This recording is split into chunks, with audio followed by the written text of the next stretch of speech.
चलिए देखते हैं उत्तर प्रदेश की 25 फटाफट बड़ी खबरों को। सोनभद्र में मिला 3.02 मिलियन टन लौह अयस्क, यूपी की खनिज संपदा चमकेगी। उत्तर प्रदेश के सोनभद्र जिले ने अपनी खनिज संपदा का बड़ा खजाना खोला है। भारतीय भूवैज्ञानिक सर्वेक्षण उत्तरी क्षेत्र लखनऊ की रिपोर्ट के अनुसार ब्लॉक डी में करीब 3.02 मिलियन टन लौह अयस्क का भंडार पाया गया है। इसकी औसत गुणवत्ता 39.73% है, जो खनन के लिए उपयुक्त मानी गई है। इस भंडार की अनुमानित कीमत 1200 से 1450 करोड़ रुपए बताई जा रही है। यूपीपीसीएल का अलर्ट, 16 घंटे बंद रहेंगी बिल भुगतान और मीटर रिचार्ज सेवाएं। उत्तर प्रदेश के बिजली उपभोक्ताओं के लिए महत्वपूर्ण सूचना है। यूपीपीसीएल ने बताया कि 3 अप्रैल रात 10 बजे से 4 अप्रैल दोपहर 2 बजे तक लगभग 16 घंटे तक उपभोक्ता सेवाएं पूरी तरह बंद रहेंगी। इस दौरान न तो बिजली बिल जमा किया जा सकेगा और न ही प्रीपेड मीटर रिचार्ज हो पाएगा। विभाग इस समय आरएमएस बिलिंग सिस्टम का मेंटेनेंस कार्य करेगा। ऐसे में जिन उपभोक्ताओं के प्रीपेड मीटर में बैलेंस कम है, वे पहले ही रिचार्ज करा ले ताकि बिजली कटौती जैसी कोई परेशानी न हो। यूपी के 9 जिलों में 3200 करोड़ की नई परियोजनाएं।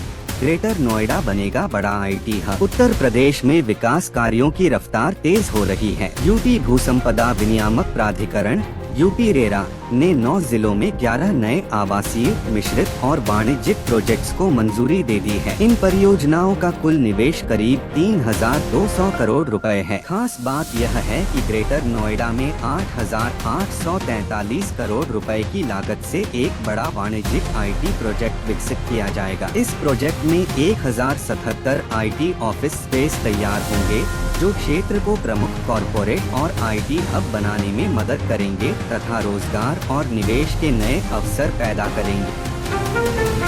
यूपी में मदरसा शिक्षकों के लिए बड़ी राहत, 22,000 नौकरी गंवाने वालों को मिलेगा समायोजन। उत्तर प्रदेश में मदरसा आधुनिकीकरण योजना बंद होने के बाद अपनी नौकरी गंवा चुके करीब 22,000 शिक्षकों को राहत मिलने की उम्मीद है। मुख्यमंत्री योगी आदित्यनाथ ने अधिकारियों को इन शिक्षकों के समायोजन के लिए रोड मैप तैयार करने के निर्देश दिए हैं। अल्पसंख्यक कल्याण राज्य मंत्री दानिश आजाद अंसारी के अनुसार सरकार इन शिक्षकों को मदरसा शिक्षा प्रणाली में पुनः समायोजित करने के उपाय तलाश रही है। इन शिक्षकों ने शिक्षा सुधार में महत्वपूर्ण योगदान दिया था। यूपी में वक्फ संपत्तियों पर योगी सरकार लगाएगी लगाम, नई नियमावली जल्द लागू। उत्तर प्रदेश सरकार वक्फ अधिनियम 2025 के तहत वक्फ संपत्तियों के प्रबंधन के लिए नई नियमावली लागू करने जा रही है। प्रदेश में कुल 1.25 लाख वक्फ संपत्तियां हैं और इनके बेहतर प्रबंधन के लिए जिलाधिकारियों की भूमिका बढ़ाई जाएगी। नई नियमावली में संपत्तियों के सर्वेक्षण,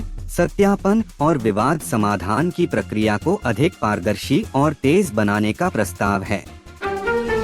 यूपी की ग्रामीण महिलाओं के उत्पाद अब देश के प्रमुख बाजारों में पहुंचेंगे। उत्तर प्रदेश की ग्रामीण महिलाओं के लिए अच्छी खबर है। उप मुख्यमंत्री केशव प्रसाद मौर्य ने दिल्ली में केंद्रीय मंत्री शिवराज सिंह चौहान से मुलाकात की और स्वयं सहायता समूहों की महिलाओं द्वारा बनाए गए उत्पादों को बड़े बाजारों तक पहुंचाने तथा उनकी ब्रांडिंग पर चर्चा की। इस दौरान उन्होंने मनरेगा मजदूरों के लंबित भुगतान को शीघ्र कराने की भी मांग की। केंद्रीय मंत्री ने भरोसा दिलाया कि श्रमिकों के भुगतान के लिए जरूरी राशि जल्द जारी की जाएगी और भुगतान प्रक्रिया को और अधिक पारदर्शी व तेज बनाने के लिए ऐसे स्पर्श प्रणाली को मजबूत किया जाएगा।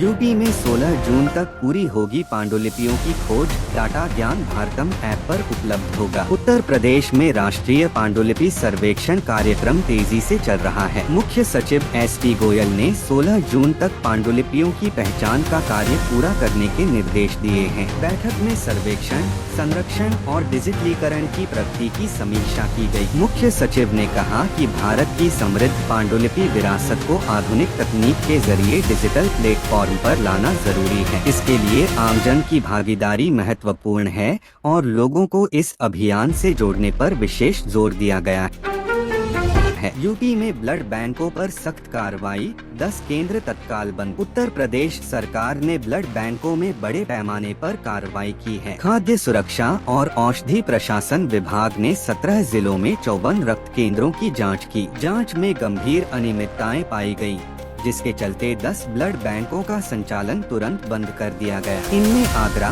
प्रयागराज, गोरखपुर और बरेली जैसे जिले शामिल हैं। यह कदम प्रदेश में ब्लड बैंक संचालन में पारदर्शिता और सुरक्षा सुनिश्चित करने के लिए उठाया गया है। यूपी के संस्कृत विद्यालयों में नया पाठ्यक्रम, कक्षा 6 में पढ़ाई जाएगी बालराम कथा। उत्तर प्रदेश के संस्कृत विद्यालयों में नए शैक्षणिक सत्र की शुरुआत हो गई है। संस्कृत शिक्षा परिषद ने नया शैक्षणिक कैलेंडर जारी किया है, जिसमें कई महत्वपूर्ण बदलाव किए गए हैं। अब हिंदी विषय के पाठ्यक्रम से संस्कृत का हिस्सा पूरी तरह हटा दिया गया है और हिंदी प्रश्न पत्रों में संस्कृत से संबंधित सवाल नहीं पूछे जाएंगे। विशेष रूप से कक्षा 6 में सहायक पुस्तक के रूप में एनसीईआरटी की प्रसिद्ध खंड काव्य बाल राम कथा पढ़ाई जाएगी, जो विद्यार्थियों के लिए रोचक और ज्ञानवर्धक साबित होगी। पूर्वांचल विश्वविद्यालय में लॉन्च हुआ यूपी प्रमाण पोर्टल, अब प्रशासनिक काम होंगे ऑनलाइन। जौनपुर के वीर बहादुर सिंह पूर्वांचल विश्वविद्यालय ने यूपी प्रमाण पोर्टल लॉन्च कर दिया है। अब विश्वविद्यालय और इससे जुड़े सभी अनुदानित व स्ववित्त पोषित कॉलेजों की प्रशासनिक प्रक्रियाएं पूरी तरह ऑनलाइन हो जाएंगी। पोर्टल के माध्यम से शिक्षक अनुमोदन, नई नियुक्तियां, पाठ्यक्रम स्वीकृति, संबद्धता, निरीक्षण रिपोर्ट, मान्यता और नवीनीकरण जैसी सभी गतिविधियां ऑनलाइन अपलोड की जा सकेंगी। हर आवेदन को एक विशेष ट्रैकिंग कोड भी मिलेगा।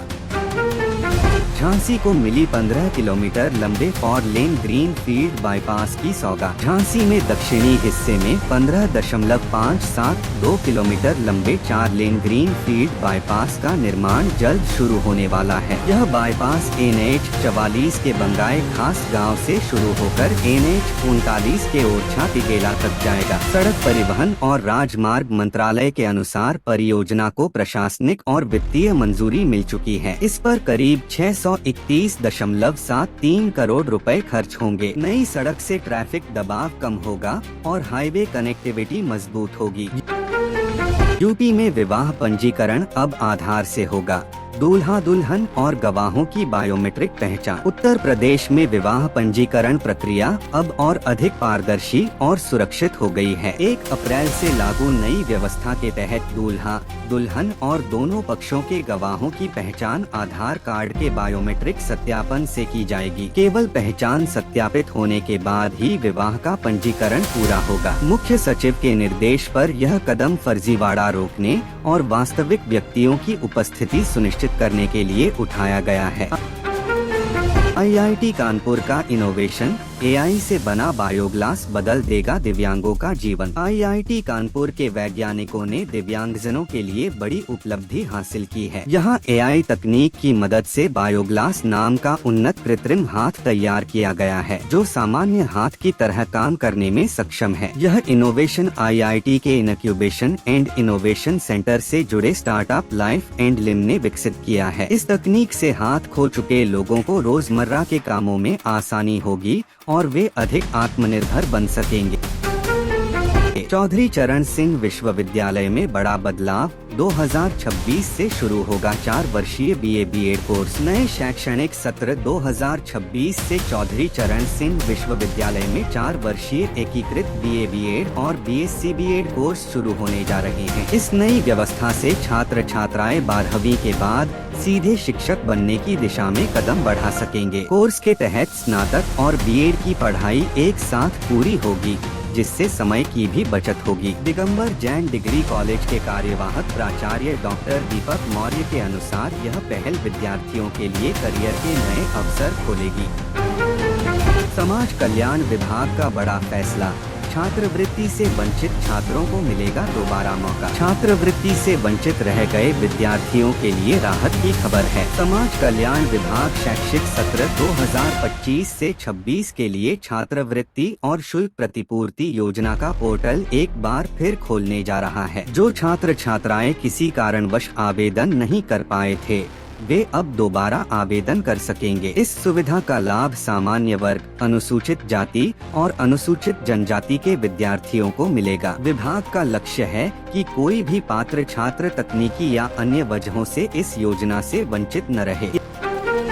इलाहाबाद हाई कोर्ट का बड़ा फैसला, नोएडा भूमि अधिग्रहण में किसानों का मुआवजा 4 गुना बढ़ा। नोएडा के 40 वर्ष पुराने भूमि अधिग्रहण मामले में किसानों को बड़ी राहत मिली है। इलाहाबाद हाई कोर्ट ने 1976 के इस मामले में मुआवजे की दर को 6 रुपए प्रति वर्ग गज से बढ़ाकर 28 रुपए 12 पैसे प्रति वर्ग गज करने का आदेश दिया है। यह फैसला न्यायमूर्ति संदीप जैन की एकल पीठ ने रामकरण सहित अन्य किसानों की याचिका पर सुनाया। कोर्ट के इस निर्णय से प्रभावित किसानों को लंबे इंतजार के बाद न्याय मिला है और उनके मुआवजे में 4 गुना से ज्यादा की बढ़ोतरी हुई है। यूपी विजन 2047 दस्तावेज पर नीति आयोग से फिर ली जाएगी सलाह। $6 ट्रिलियन अर्थव्यवस्था का लक्ष्य। उत्तर प्रदेश में विजन 2047 दस्तावेज को अंतिम रूप देने के लिए नीति आयोग से एक बार फिर सलाह ली जाएगी। विभागीय अधिकारियों के अनुसार दस्तावेज में जरूरी बदलाव करने के बाद इसे मुख्यमंत्री के समक्ष प्रस्तुत किया जाएगा। मुख्यमंत्री ने निर्देश दिए हैं कि सेक्टरवार अल्पकालिक, मध्यकालिक और दीर्घकालिक योजनाएं तैयार की जाएं तथा मिशन वर्ष 2030, 2036 और 2047 के लक्ष्य तय किए जाएं। राज्य स्तर पर तैयार विजन को जिला, शहर और पंचायत स्तर तक प्रभावी बनाते हुए स्थानीय जरूरतों और संसाधनों के अनुसार योजनाएं लागू की जाएंगी।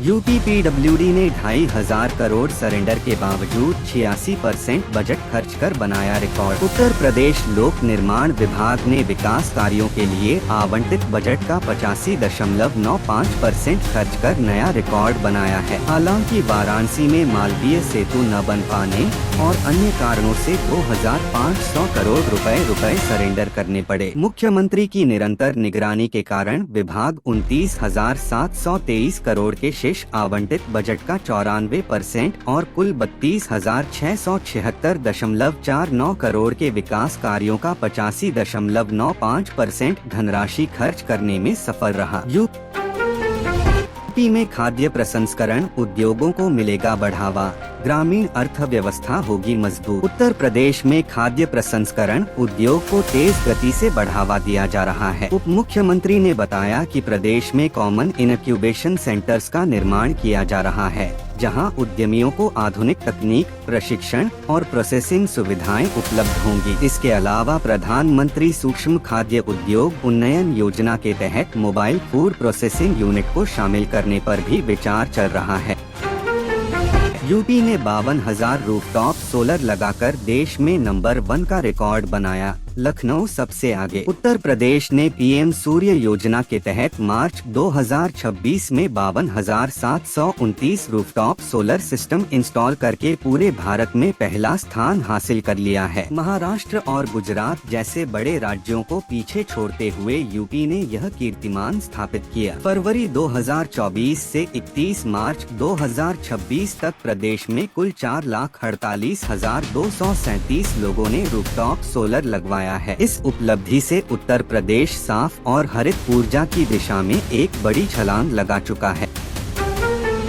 यूपी में हाईटेक जेलों का निर्माण शुरू, बलिया में नई जेल के लिए भूमि खरीद को मंजूरी। उत्तर प्रदेश में आधुनिक जेलों के निर्माण की प्रक्रिया तेज हो गई है। बरेली, अमेठी और महोबा जिलों में हाईटेक जेलों के लिए बजट स्वीकृत किया गया है। बरेली के लिए 15.75 करोड़, अमेठी के लिए 11.42 करोड़ और महोबा के लिए 8.80 करोड़ रुपए आवंटित किए गए हैं। इन निधियों से जेलों में CCTV, video conferencing, wireless set और आधुनिक फर्नीचर जैसी सुविधाएं उपलब्ध कराई जाएंगी। वहीं बलिया में नई जेल के निर्माण के लिए भूमि खरीद पर 38.75 करोड़ रुपए की मंजूरी मिल गई है।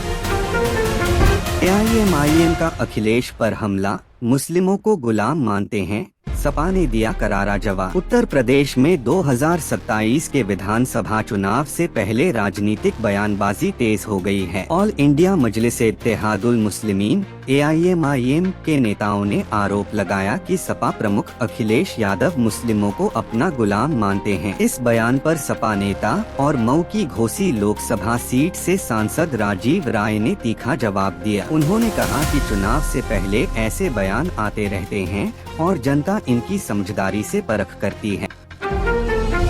लखीमपुर खीरी में 331 विस्थापित हिंदू परिवारों को मिला स्थायी ठिकाना। उत्तर प्रदेश सरकार ने बांग्लादेश से विस्थापित हिंदू परिवारों के पुनर्वास में बड़ा कदम उठाया है। मुख्यमंत्री योगी आदित्यनाथ के निर्देश पर 331 परिवारों को लखीमपुर खीरी जिले की विभिन्न तहसीलों में बसाया गया है। धरहरा के सुजानपुर में 97, मोहनपुर ग्रांट में 41, मियापुर गाँव में 156 और गोला तहसील के ग्रांट नंबर 3 में 37 परिवारों को स्थायी जगह दी गई है। अब ये परिवार यहाँ स्थायी रूप से रहकर अपना जीवन यापन कर रहे हैं।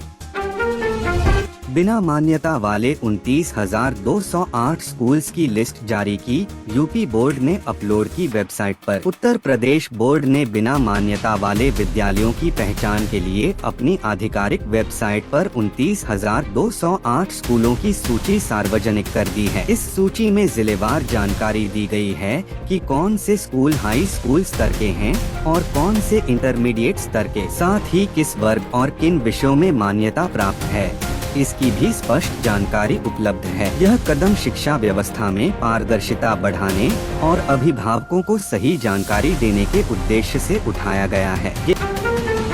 गेहूं खरीद और पीएम किसान पंजीकरण में सख्ती, मुख्य सचिव ने दिए सख्त निर्देश। मुख्य सचिव एसपी गोयल ने अधिकारियों को चेतावनी देते हुए कहा कि गेहूं खरीद से लेकर पीएम किसान पंजीकरण तक हर व्यवस्था जमीन पर पूरी तरह प्रभावी दिखनी चाहिए। किसी भी तरह की ढिलाई बर्दाश्त नहीं की जाएगी। उन्होंने सुदूर ग्रामीण क्षेत्रों में अतिरिक्त क्रय केंद्र बनाने और बिना पंजीकरण वाले किसानों का मौके पर पंजीकरण कर तुरंत खरीद सुनिश्चित करने के निर्देश दिए। पीएम किसान सम्मान निधि योजना के तहत 30 अप्रैल तक सभी पात्र किसानों का पंजीकरण पूरा करना अनिवार्य होगा। तो यह थी आज की 25 फटाफट बड़ी खबरें। अगर आपको ये खबरें पसंद आई हो तो वीडियो को लाइक और शेयर जरूर करें। धन्यवाद।